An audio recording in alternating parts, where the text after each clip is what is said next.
महादेव शिव को आंखों में बसाए वो आंखें अब सदैव के लिए बंद हो गईं। भोलेनाथ को विभूति लगाते और पुष्प अर्पित करते वो बूढ़े हाथ आज शांत पड़ गए। भगवान शंकर की पूजा अर्चना के लिए स्वयं से दुगने ऊंचे शिवलिंग पर चढ़ने वाले वो कदम आज सदैव के लिए थम गए। शिव स्तुति करने वाले होंठ आज रुक गए। आज शिथिल पड़ गईं वो सभी धड़कनें जो महादेव के एक वृद्ध भक्त को देखकर धड़कती थीं, क्योंकि अब वो पुण्यात्मा परमात्मा में लीन हो गई। मैं बात कर रहा हूं महादेव के उन वृद्ध पुजारी की जो पिछले 40 वर्षों से हर दिन 3 मीटर ऊंचे शिवलिंग पर चढ़कर उसको साफ करते, स्नान कराते, पूजा पाठ करते, परंतु अब वो हमारे बीच नहीं रहे। अगर आप भी महादेव के भक्त हैं तो निश्चित रूप से आपने भी उन वृद्ध पुजारी को अवश्य देखा होगा, जिनका नाम है कृष्ण भट्ट। कर्नाटक के शिवमोगा जिले के रहने वाले कृष्ण भट्ट अपने नाम के अनुसार आए तो सत्यनारायण मंदिर में भगवान विष्णु की सेवा के लिए थे, परंतु नियति ने उन्हें भगवान शिव की सेवा में लगा दिया। ये वो समय था जब हम्पी स्थित महादेव शिव का 3 मीटर ऊंचा विशाल बड़ावी शिवलिंग लगभग 500 साल बाद पूजा अर्चना के लिए खोला गया। दरअसल बहमनी सल्तनत के मुस्लिम आक्रमणकारियों ने बड़ावी शिवलिंग को क्षति पहुंचाने का पूरा प्रयास किया, परंतु वो शिवलिंग का कुछ नहीं बिगाड़ सके।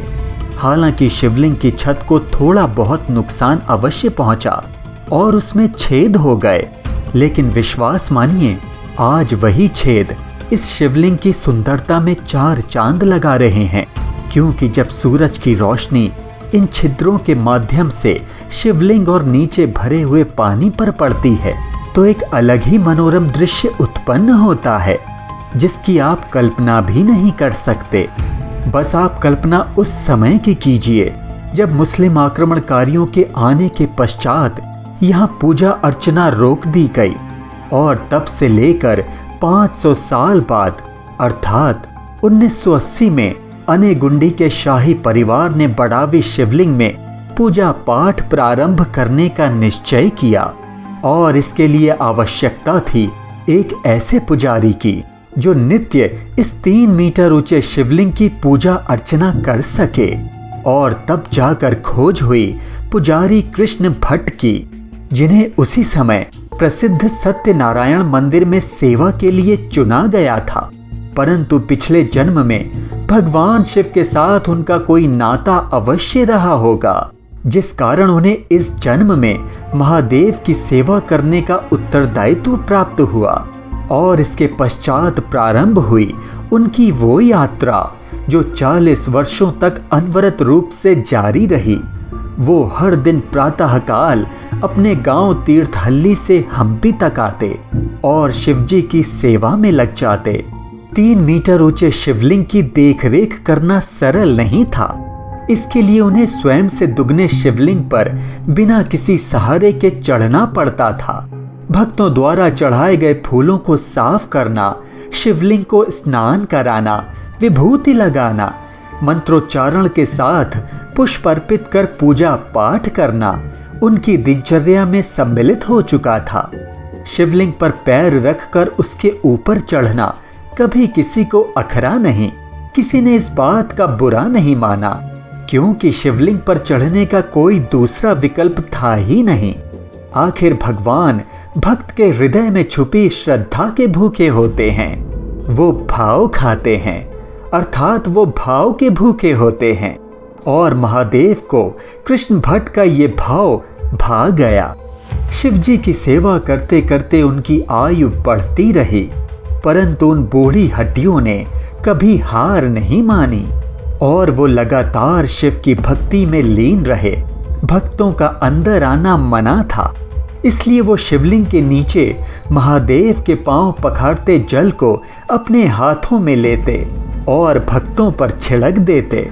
उनकी ख्याति दूर दूर तक हो चुकी थी।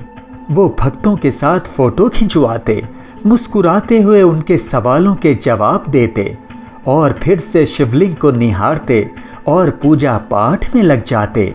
बड़ावी शिवलिंग को लेकर मान्यता है कि दूर से भक्त जब अपनी मनोकामना के साथ सिक्का शिवलिंग पर चढ़ाते हैं, तब अगर सिक्का शिवलिंग से नीचे गिर गया तो समझ जाइए कि आपकी मनोकामना शिवजी तक नहीं पहुंची, और अगर सिक्का शिवलिंग पर टिक गया तो समझिए शिव ने आपकी मनोकामना सुन ली और वो अब पूर्ण अवश्य होगी। और ऐसी ही कितनी मनोकामनाओं के साक्षी बने कृष्ण भट्ट, जो 40 वर्षों तक सुबह से लेकर शाम तक शिवलिंग की सेवा में लगे रहे, और अंधेरा होते ही वो सवारी की प्रतीक्षा करते कि कोई उन्हें घर तक छोड़ दे। और अब वो हम सब को छोड़कर इस दुनिया से विदा हो गए। 25 अप्रैल 2021 को वो अपनी अनंत यात्रा पर निकल गए। उनकी आयु 94 वर्ष थी। जिस बड़ावी शिवलिंग को उन्होंने सहेजा, संवारा, उसके बारे में कहा जाता है कि उसका निर्माण 15वीं शताब्दी में राय शासनकाल के दौरान एक गरीब निर्धन महिला ने करवाया था, ताकि महादेव उसकी मनोकामना पूर्ण कर सकें। स्थानीय भाषा में बड़ावी का अर्थ होता है गरीब। इसलिए मान्यता है कि जो भी गरीब निर्धन अपनी मनोकामना लेकर बड़ावी शिवलिंग जाता है, वो कभी खाली हाथ वापस नहीं आता। तो दोस्तों, ये थी बड़ावी शिवलिंग और उसकी सेवा में तत्पर पुजारी कृष्ण भट्ट की आज की गाथा। आपको वीडियो कैसा लगा हमें अवश्य बताइएगा। अगर अच्छा लगा तो लाइक, शेयर और चैनल को सब्सक्राइब अवश्य कीजिएगा। जय भोलेनाथ।